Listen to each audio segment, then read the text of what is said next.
Ada bidangnya ya di Pemda itu dibuka melalui media gitu ya, medsos gitu. Kemudian diklik. Memang ada kalau lihat apa Ya. semua kegiatan, tapi identiknya kok realitanya masih Oh ya, kegiatan itu kan sekarang alurnya masing-masing. Kebijakan kalau sini kan ada bupati ya yang Ya. penanggung jawab anggaran. Saya kira alangkah bijaknya, walaupun memang ini bupati itu diusung dari partai politik, kepentingan politik, tapi kan coba ya yang lebih apa profesional, lebih apa berkomunikasi oknum kepala dinas. Sampai hari ini saya lihat kalau lihat struktur kehidupan seorang kepala dinas ya sampai mobilnya 4 5 tuh. Itu dari mana gitu ya. kalau saya tarik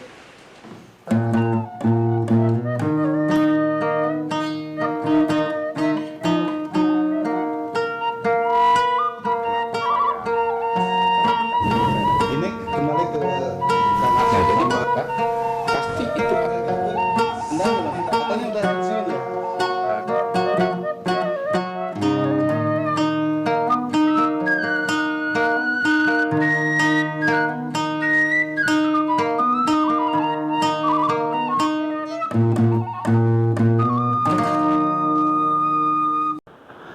Assalamualaikum warahmatullahi wabarakatuh. Berjumpa kembali di program Guar Garut.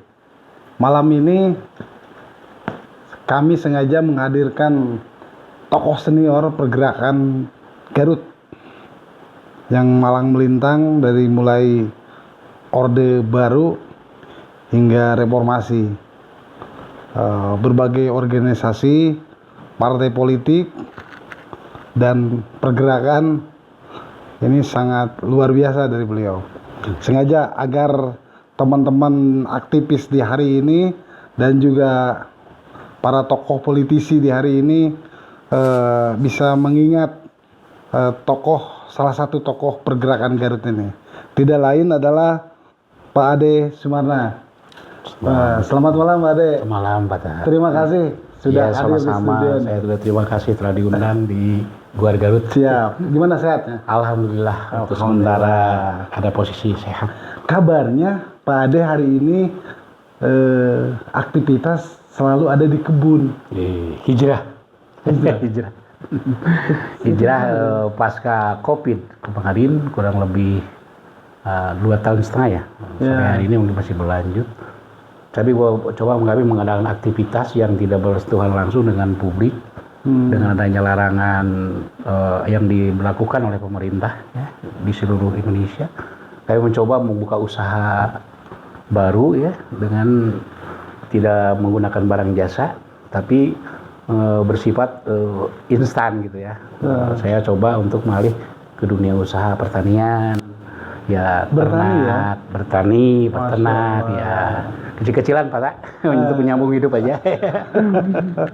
Ini perlu diketahui Pak Ade ini salah satu pendiri gerakan peduli Garut. Masyarakat peduli Garut. Masyarakat peduli Garut. Pasca Pak Agus Supriyadi itu. Pas Pak Agus Supriyadi. Iya, ya? Pak Supriyadi. Hari itu gerakan untuk apa tuh? Dulu itu kan hanya semacam isu-isu di lapangan aja. Kami hanya sebagai pelengkap saat itu. Kami diajak bergabung dengan beberapa aktivis senior saya. Tapi saya sebelumnya saya kirim doa dulu ya kepada aktivis-aktivis kita yang telah meninggal dunia. Kang Giom, misalkan, kemudian Kang Rudi ya, Kang Rudi Pormag ya, kemudian aktivis yang lain. Mudah-mudahan para aktivis yang telah meninggalkan kita ada dalam lindungan Allah Subhanahu wa taala. Amin. Dulu itu hanya gabungan dengan senior kita angkatan 66 dari berbagai elemen dengan mosi tidak percaya kepada pemerintahan Agus Supriyadi saat itu. Ada kekuatan di situ, ada bentuk premanisme yang masuk di wilayah birokrat saat itu, dengan aktivis-aktivis itu sudah mulai kelihatan nggak sehat gitu ya. Timbul ada di bawah komando Kang Giom almarhum dengan angkatan 66. Kemudian ada semacam gerakan-gerakan yang alhamdulillah saat itu tuntas lah. Jadi pemangku jabatan yang notabene militerisasi ya, kekuatan dengan kekuatan premanismenya, alhamdulillah bisa diselesaikan. Pak Ade kerap tampil di aksi-aksi. Ya ikut juga saya sebagai pelengkap lah, aktivis kecil. Sekarang usia ada 65 Belum 60. Belum ya. Kurang lebih saya 25 mungkin, terbalik kita. 25 52 ya. Lebih, kok 52. Rasanya masih muda Kang, tak ya. Tapi kalau lihat cucu ya kita udah tua. Oh, ternyata kita 52 sampai ke 53 gitu, Pak Cak. Nah, menarik lagi selain apa di gerakan itu di konstruksi ya. Iya. Ini di catatan di Kadin sampai 5 periode. Alhamdulillah Kang Tata ya. Dunia usaha khususnya Kadin dulu itu saya diajak-ajak ya. Pertama juga saya kepada rekan-rekan dunia usaha kita kirim doa ya yang sudah meninggal, termasuk almarhum Kang Jono, kemudian Kang Tawa, kemudian rekan-rekan pengurus Kadin dulu ya yang sudah meninggal dunia, kita kirim doa hari ini. Mudah-mudahan beliau ada tempat di Allah Subhanahu wa taala. Saya ketika itu di zaman pasca Kang Jono ya. Kang Jono almarhum, kemudian Bang Jono sudah. Nah, ada kuning Kang Tawa, Angus Tawa juga sudah almarhum ya. Kemudian Deden Sopian dulu periode. Kemudian pas Deden Sopian ya sampai sekarang dari saudara Yudi ya, Yudi Lasmininga sebagai ketua. Di periode ini juga masih jadi wakil ketua bidang UMKM. Wow. Belum dipensiun ya. Ini terpakai terus di Kadin. Terus di konstruksi di konstruksi saya bermula dari almarhum juga Kang Haji Wawan Jabri gitu ya dalam istilahnya. Saya di Gapeknas dulu ya. Gapeknas. Ketika itu asosiasi hanya 2 ya, itu antara Gapensi dengan Gapeknas. Nah, kebetulan saat itu hanya dua asosiasi dengan dengan pekerjaan yang begitu banyak ya, 2 asosiasi masih ramai lah, hangat. Hingga wibawa seorang ketua asosiasi itu diperhitungkan oleh pemerintah daerah. Hingga diajak dengan kebijakan-kebijakan, hingga dulu itu merasa kalau kita jadi pengurus asosiasi itu merasa bangga. Apalagi saat itu saya bendahara Gapeknas ya, Gapeknas. Dan kemudian Kang Wawan yang meninggal dunia, Pak Erwin juga ya, CP Parayang sudah meninggal dunia. Seiring waktu asosiasi berkembang. Asosiasi berkembang sampai sekarang ada beberapa asosiasi ya. Tapi kalau saya lihat ya, kalau kita mengacu kepada struktur pemerintahan bahwa Sekda itu pembina daripada asosiasi. Sekda pembina daripada asosiasi. Tapi saya melihat belum pernah Sekda mempertemukan ya para pengusaha untuk menghadapi pekerjaan-pekerjaan di anggaran tahun baru. Ya bagaimana mekanismenya, bukan tidak ada, jadi belum pernah lihat gitu ya, atau mengundang bagaimana ini paket pekerjaan yang sekian ribu misalkan di asosiasi gimana dipanggil atau dirembuk ya. Saya kira belum ada solusi ya. Yang jelas saya sekarang maaf ya, sekarang kayaknya kalau punya uang ya dapat pekerjaan, kalau tidak ya itu nonton. Boleh dikatakan Mbak De bahwa hari ini itu tidak terkoordinir baik ya? Saya kira saya tidak berkat seperti itu ya, tapi analisaan saya secara pribadi gitu Kang Tak, memang kewibawaan asosiasi, ketua para asosiasi saya kira sekarang sudah tidak diajak lagi badami gitu ya istilahnya. Hanya sekarang sampai misalkan gini, kok tiba-tiba muncul anggota-anggota kita punya pekerjaan, yang namanya ketua nggak tahu. Lucu juga kan. Sedangkan jadi fungsi asosiasi sekarang hanya melegalisasi sekedar KTA asosiasi saja. Yang lainnya kan ada misalkan SBU itu ada lembaga-lembaga lain yang menanganinya. Jadi sekarang legalisasi KTA. Ada nggak yang tidak masuk ke asosiasi tapi mendapatkan pekerjaannya? Kalau menurut secara mekanisme ya harus masuk asosiasi. Harus masuk ya. Tidak boleh karena kan di situ kan asosiasi mengeluarkan sertifikat ya yang sesuai dengan bidang yang diinginkan gitu kan saya. Bidang apa? Sekarang kan lebih ini lagi ya lebih profesional ya. Kalau dulu masalah pekerjaan jasa konstruksi itu begitu diumumkan bisa ada runding ya. Runding istilahnya ada istilah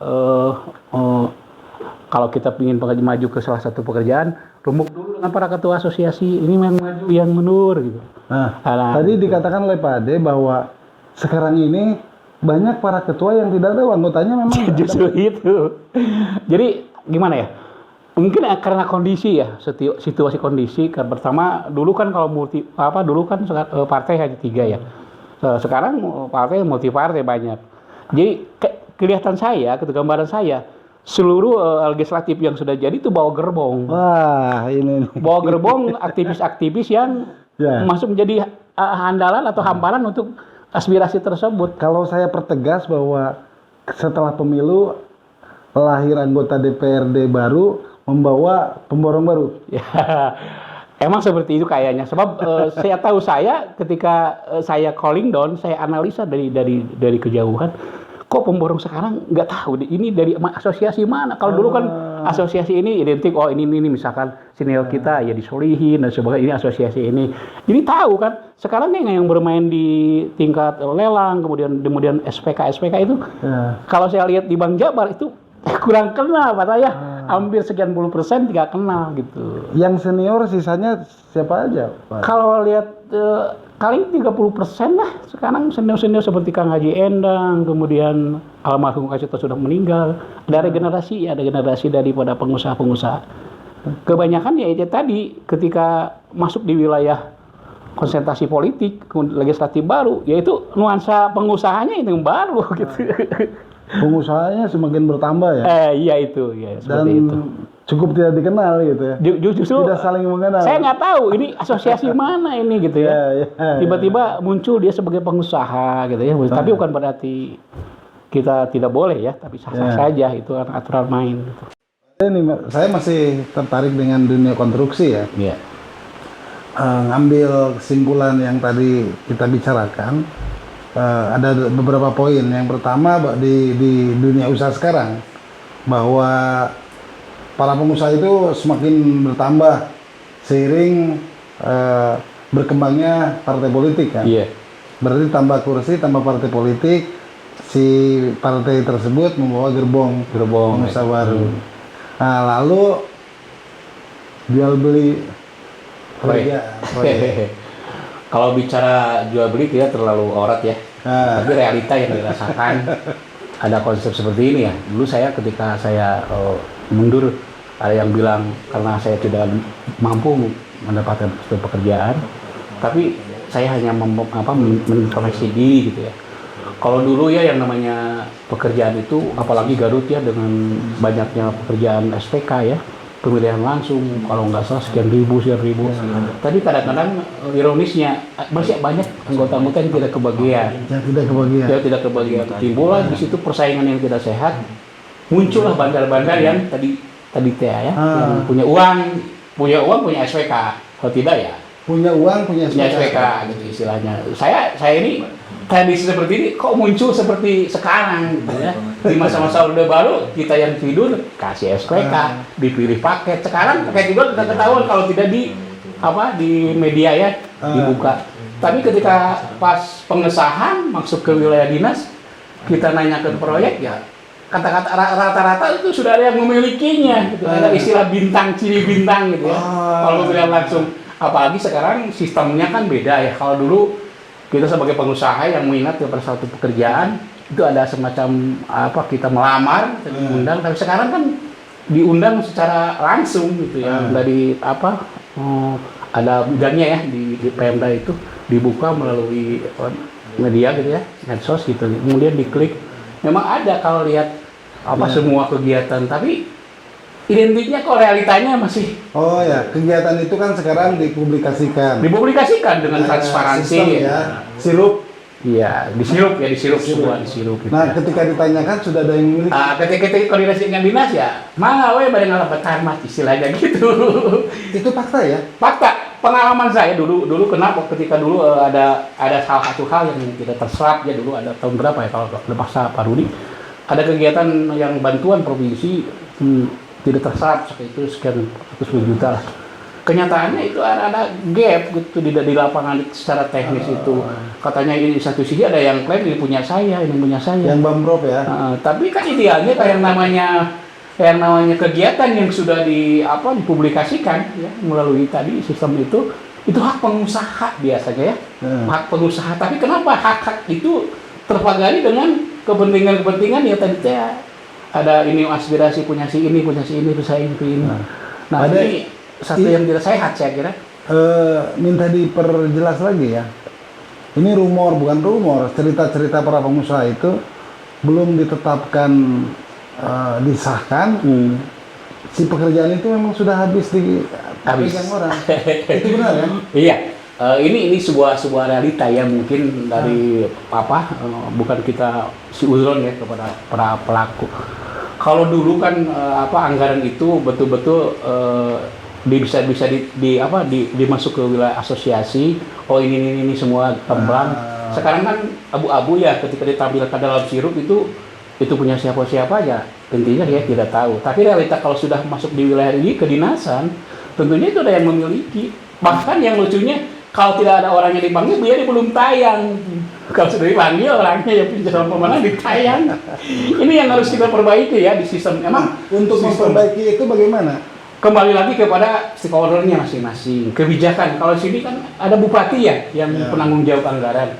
Saya kira alangkah bijaknya. Walaupun memang ini bupati itu diusung dari partai politik, kepentingan politik, tapi kan coba ya yang lebih profesional, lebih berkomunikasi dengan betul-betul pekerjaan itu disampaikan kepada pengusaha gitu ya. Jangan sampai dari pihak kedua, ketiga sebagainya akhirnya ke sini pekerjaan dia jelek. Karena pihak-pihak tadi ya sampai berani sekian puluh persen, 30%, akhirnya kan kita pengusaha-pengusaha yang kecil yang sudah termarginalkan bagaikan sapi perah gitu ya. Jika bukan pegawaian, akhirnya kita kalkulasi, wah banyak pengeluaran yang di luar RAB gitu ya. Yang mestinya harus kita, kalau memang kita masukkan ke Bajnas ya mesti mending ya kita sampai di akhirat. Tapi kalau memang ke salah satu oknum dinas atau oknum pejabat ya itu mengajarkan kita kepada yang tidak baik, saya kira. Tidak akan barokah lah negara ini atau kekuatan ini. Pak Ade nih, rumor di lapangan tuh pekerjaan itu memang dibeli ya? Ya, ada yang memang seperti itu, ada aspirasi. Berapa persen sih itu? Ya dulu ya rumornya ada sampai 15%, ada yang mau berani 20% kalau sudah jadi SPK. Teman-teman saya yang sempat saya ngobrol ya ketika saya di Bank Jawa, di saya itu aspirasi berapa persen? 5%. Kalau aspirasi 20%, partai politik anggota dewan. Anggota dewan. Kalau dari dinas? Itu aspirasi dinas, yaitu dalam ini kebijakan bupati melalui beli juga tersebut. Tetap beli. Ya mungkin ada semacam itu lah. Ya. Tapi yang lucu sekarang Kang Tata ya, ada oknum-oknum sebagai pelopor dulu ya, oknum kepala dinas memiliki jaringan usaha-usaha menjadi mitra mereka gitu. Ya, seolah-olah incuna, mangna, adina sebagai mitra. Jadi teka salah oknum kepala dinas.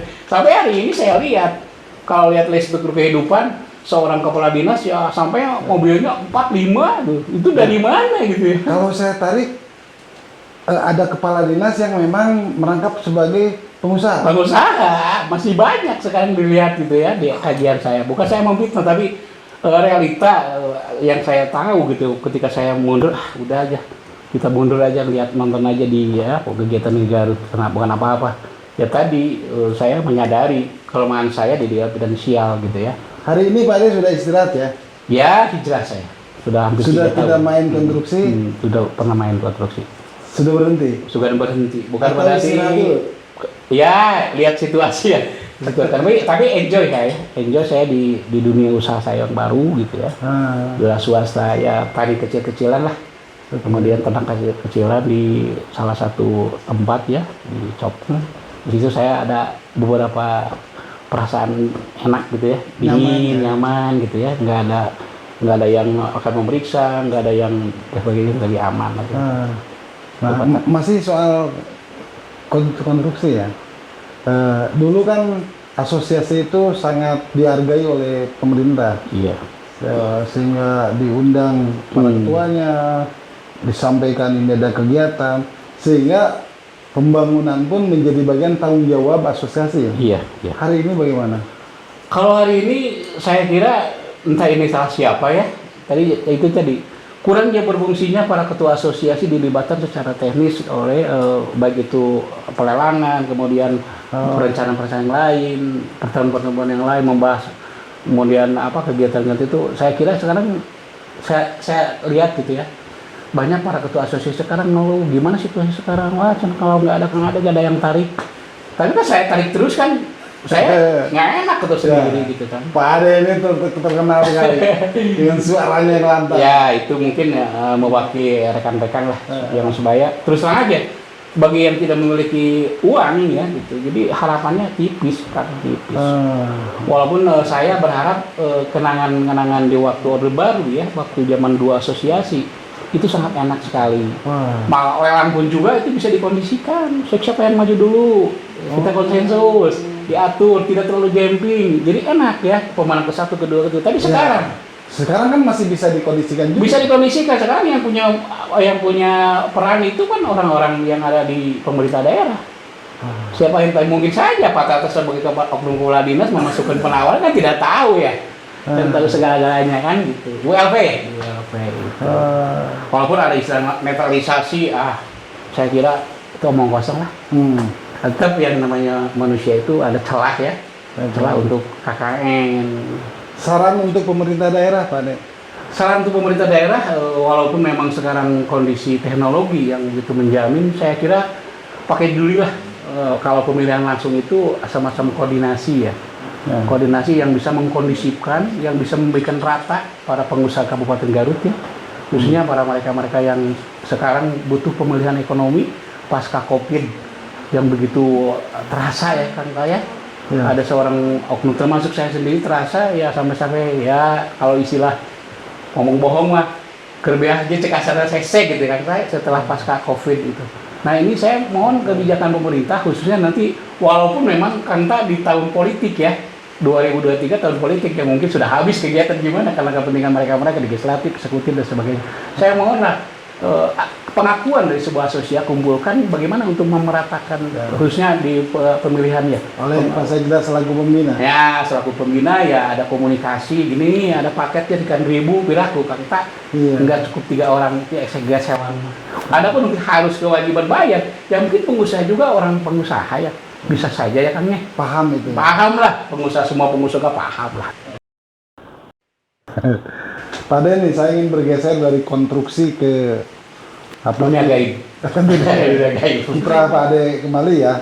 Pak Ade ini pernah menjadi bagian dari partai politik kan? Iya, terutama terkenalnya di Partai Hanura. Iya, Hanura. Sebagai tim 7 dulu ya. Tim 7 ya. Pendiri Hanura saat itu satu-satunya DPC yang dilantik langsung oleh Pak Wiranto. Hebatnya punya 4 kursi. 4 kursi saat itu saya meraih dengan kebetulan saat itu Pak Haji Nadiman sebagai penunjukan daripada tim 7 Pak Haji Nadiman, Ibu Haji Bulela.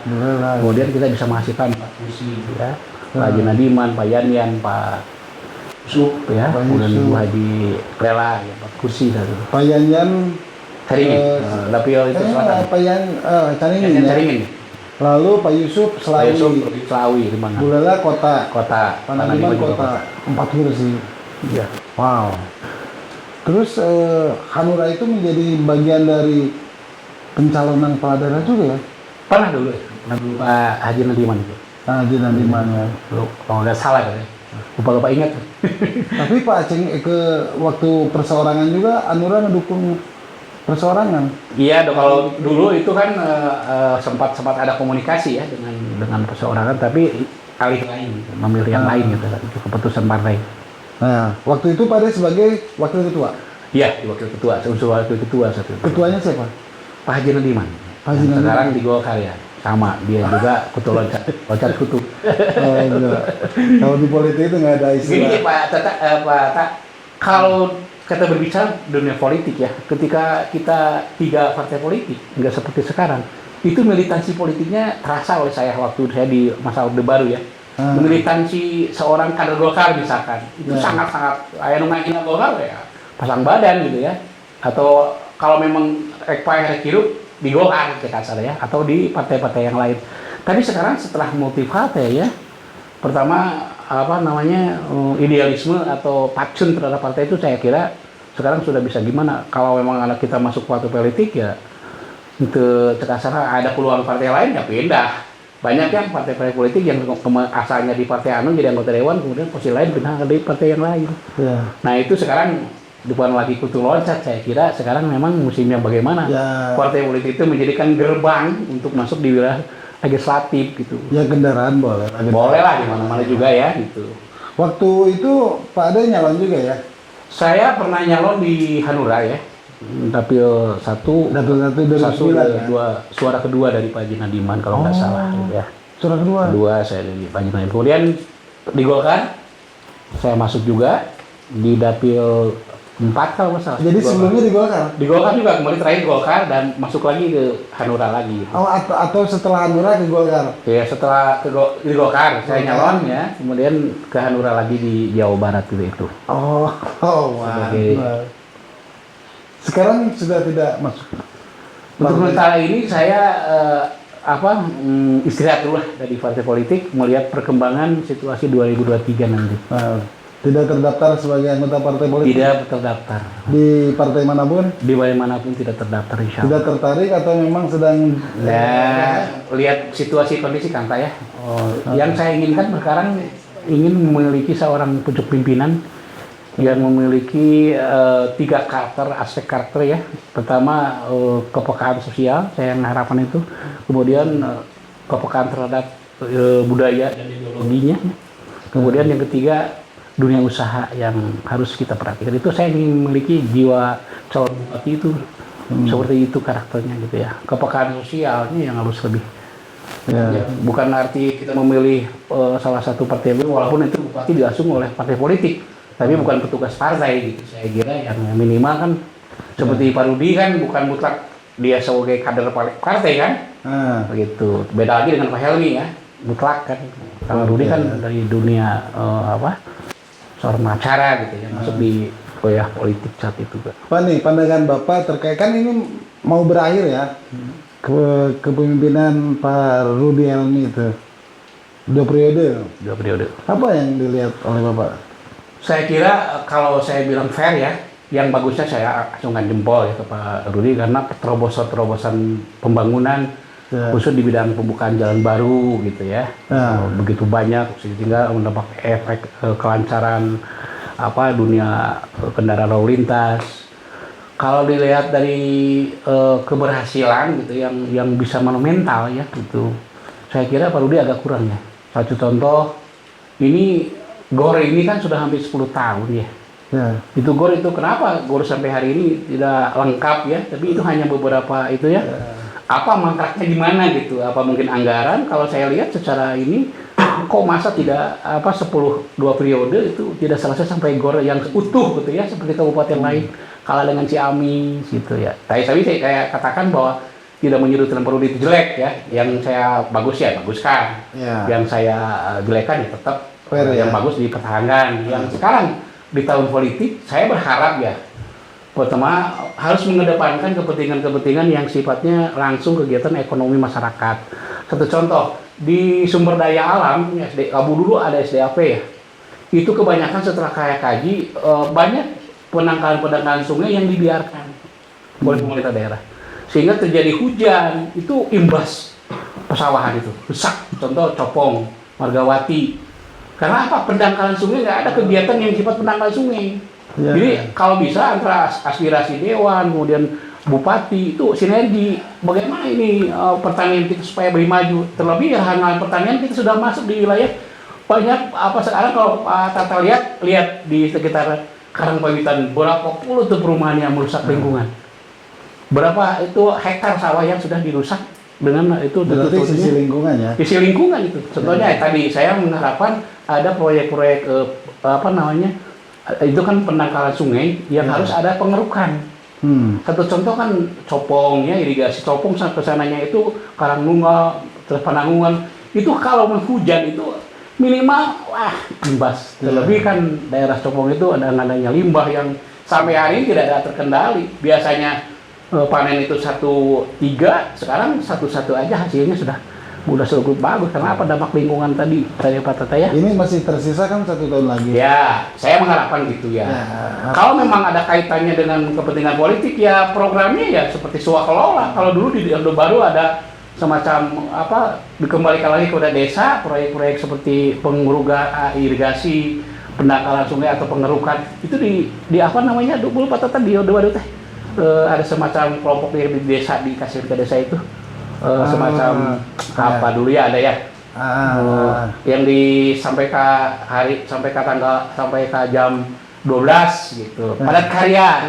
Nah, kenapa tidak ya sekarang membuat, walaupun memang itu kepentingan politiknya ya, kenapa tidak ada pengurukan sungai? Ini bagus strategi.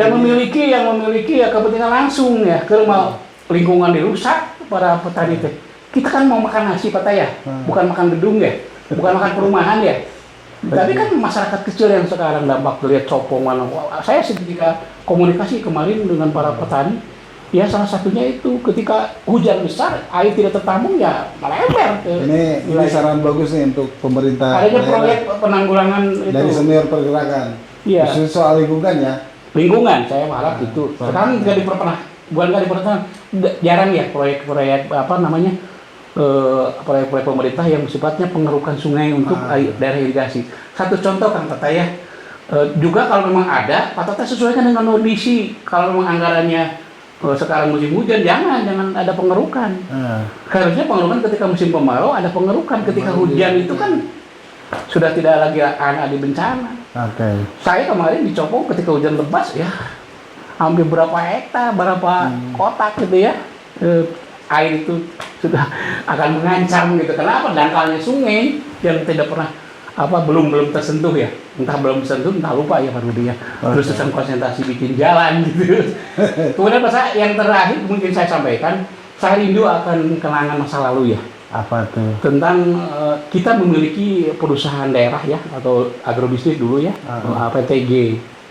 Ketika PTG sekarang menjadikan kenangan kita semua, kenapa pemerintah daerah tidak melanjutkan gitu ya pembangunan pabrik yang betul-betul go. Sekarang sekalipun pabrik besar, saya kira itu bukan pabrik besar karena tidak menggunakan mesin-mesin, menggunakan manusia. Tapi kan seperti PTG. Kenapa sekarang untuk konsumsi Garut aja ya? Konsumsi Garut kita bikin PTG untuk perusahaan daerah Garut gitu. Saya punya kenangan kan Pak, ketika suara kereta api, suara panggilan sirine ya, kalau jam 7 ketika ibu saya masuk ke kerja PTG ada sirine. Jam 7 itu kan Pak. Jam 7 baru berangkat sekolah. Ibu kerja di PTG dulu ibu saya. Bapak saya di Dinas Pekerjaan Umum saat itu, dia suka bersihan dulu itu. Jadi zaman Aum Emon gitu ya, dulu Belanda. Rindu akan itu ya. Rindu akan perusahaan daerah. Ya. Pak De nih, saya ingin bertanya terkait pandangan Pak De terkait kepemimpinan Pak Rudi Helmi ya, kan 2 periode 10 tahun. Iya, 10 tahun. Sekarang sudah mulai rampung ya 2002 ya. Sekarang DPR dulu ya. DPR dulu, DPRD, terus DPRD, DPR RI, DPR provinsi. Baru pilkada. Termasuk presiden. Mudah-mudahan tidak sepanas di pemilu kemarin. Iya, mudah-mudahan kita di pasca Covid ini, saya harap sekarang masyarakat bukan tidak butuh politik ya, butuh pesta politik, tapi butuh pemulihan ekonomi kan. Pemulihan ekonomi di mana pasca Covid kurang lebih 3 tahun. Betul. Saya kira saya tidak mengukur orang lain ya, mengukur dari saya sendiri ya sangat drastis terhadap dunia usaha. Ya. Jadi karena istilahnya mau bangkit lagi untuk menormalkan kembali dunia usaha, saya susah kecuali ya menggarap yang ada gitu kata saya. Nah, ini idealnya pimpinan. Tetapi sebelum ke sana, pasangan Pak Rudi Dr. Helmi ini cukup ideal nggak selama 10 tahun itu? Saya kira kalau disuruh sisi ideal memang ideal ya. Terlepas kekurangan dan kelebihan saya tidak, tadi saya garis bawahi, saya tidak membaguskan, tapi ya memang patut itu yang harus bisa pertahankan bagus ya kita pertahankan. Kalau kita harus dikritisi yang lemahnya ya dari kita kritisi aja kan, demokrasi seperti itu, perbedaan kan gitu. Betul.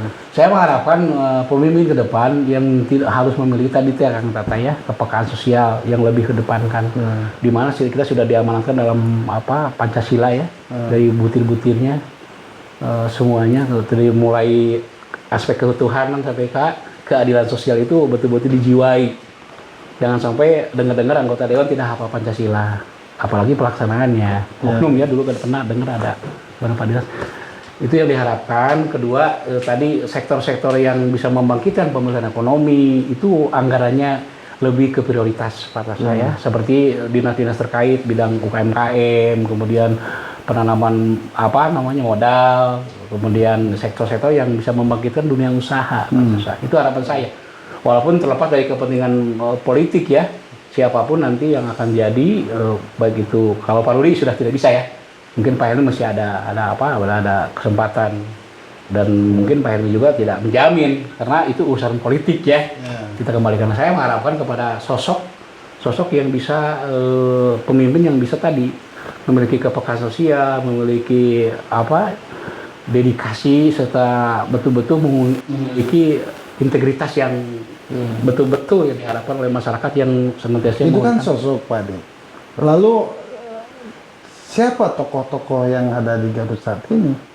Selain Dr. Helmi yang memiliki kan boleh mencalonkan kan? Iya. Kalau kita berbicara tokoh, memang di Garut banyak ya kan. Ya. Tapi yang punya duit nggak tahu. Karena politik identik dengan uang ya kan. Ya. Kalau kita tidak punya uang ya dari mana? Sebab proses masuk di wilayah pilkada maupun pilek itu notabene kan harus ada dana ya untuk operasional partai atau operasi kampanye. Itu saya kira ya harus dinamik dan stabil lah calon itu ya. Dia tidak miskin ya. Miskin dalam arti pengetahuan, kekayaan, tapi betul-betul yang memiliki integritas tadi ya kan. Jadi memiliki kekayaan cukup ya, tidak hanya mengandalkan omdo gitu ya, jadi palsu.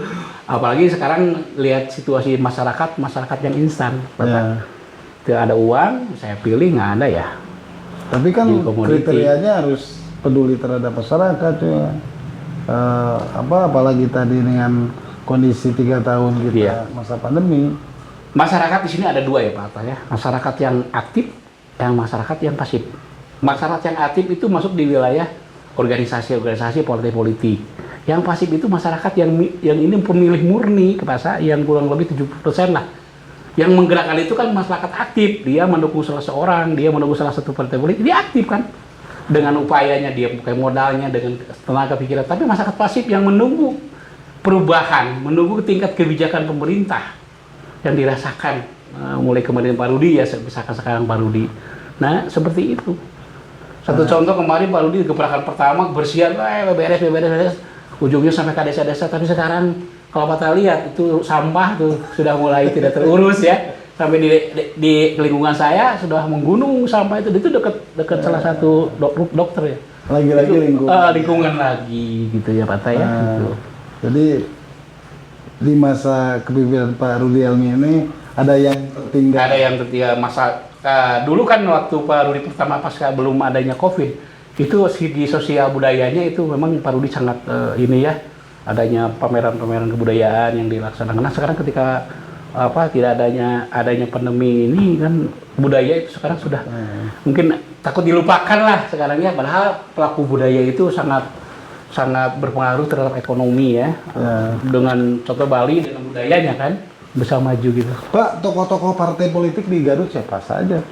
Saya kira kalau lihat tokoh-tokoh partai mesin paling senior, saya kira sekarang kan banyak muda-muda ya, muda-muda para partai politik sekarang. Kalau tokoh-tokoh yang Golkar saya masih ingat gitu ya, di P3 saya ingat, di partai lama lah, partai baru.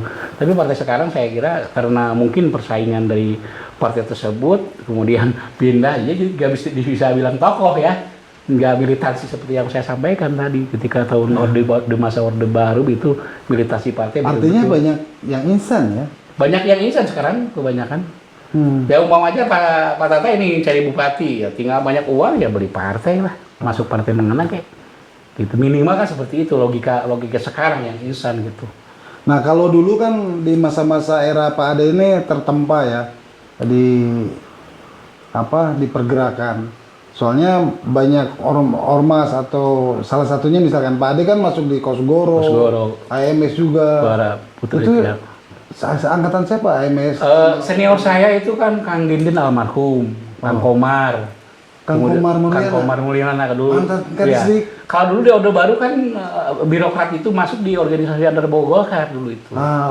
Banyak misalkan FKKT, Karang Taruna, itu hampir para birokrat itu ada di situ. AMS kemudian jadi di organisasi itu tertempa ya? Tertempa, dia punya posisi. Ketika masuk partai politik tuh itu udah ini kan dulu. Kalau dulu ada camat masuk ke ada tokoh kader partai masuk ke kecamatan itu di dibangga-banggakan salah satu partai politik bisa ke Golkar. Tapi sekarang jabat-jabat partai politik masuk ke kecamatan sudah didirikan lagi. Oh ya. Itu Batak kemungkinan sekarang. Waktu itu saat 3 partai ya. Ya, saya 3 partai coba untuk loncat ya, untuk mengkaji bagaimana, tapi ya memang sekarang sudah multi-partai seperti inilah kenyataan realita. Bapak pernah di Partai PAN juga ya?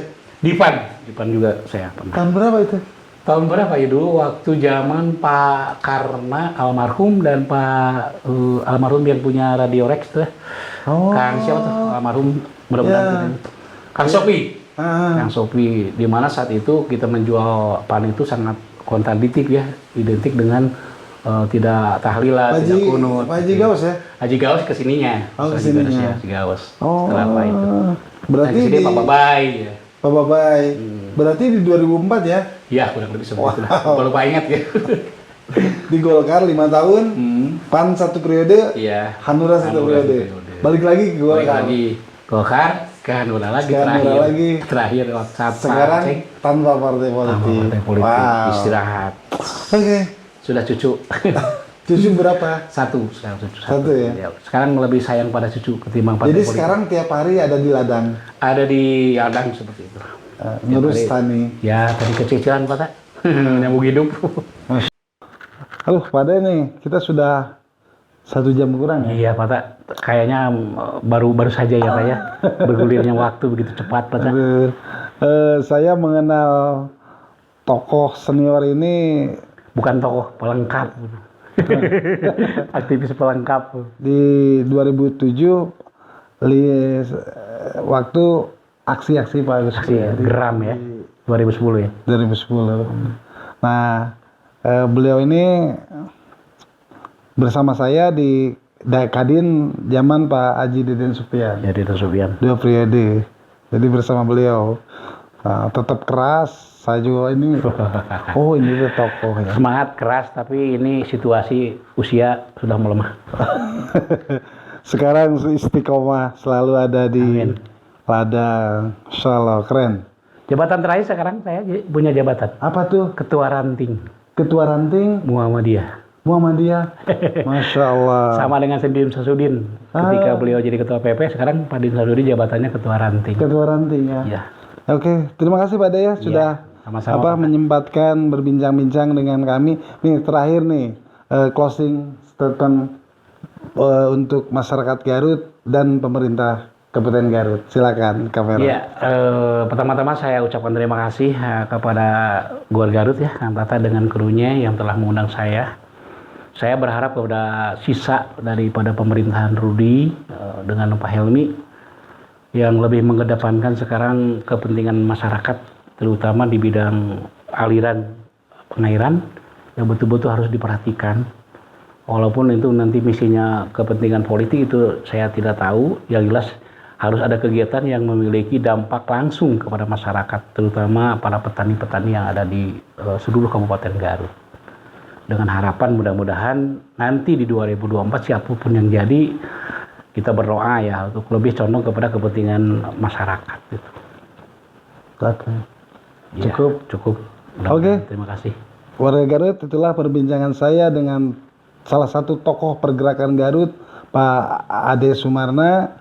Sekali lagi, ikuti terus Guar Garut, jangan lupa subscribe dan ada kopi Cibatu. Pada nih kita ada kopi ini UMKM. Terus ada BJB paling gede ya mungkin ya. ada kahot, ada BJB juga. Ini ada ini apa tempat yang harus ini ya pesan gitu maksud ada ya di? Ada bisa. Silakan untuk UMKM lain kita gratis promosinya. Iya. Tapi UMKM Garut. UMKM Garut. Produk yang ada di Garut. Terima kasih warga Garut. Wassalamualaikum warahmatullahi wabarakatuh.